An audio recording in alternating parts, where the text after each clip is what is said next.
So guys, how to scale an object only on a specific axis or direction? It's really simple. To have this scale option, you need to have CapCut version 2.3 and over. Let me show you. Menu, help, about, CapCut version 2.3.0 beta. It's really simple. Just bring the picture or video to the timeline. Give it whatever length you want. Let's scale it down. Position it. Now if we move to right side, as you can see that we have an option here, uniform scale. If we uncheck this, see, now the scale option is divided into two parts, scale width and scale height. Now we can just play with the width and height. Let's change them.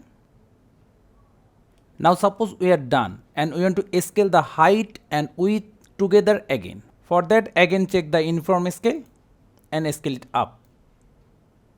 See, it's really that simple. So thank you guys for watching. Have a good day.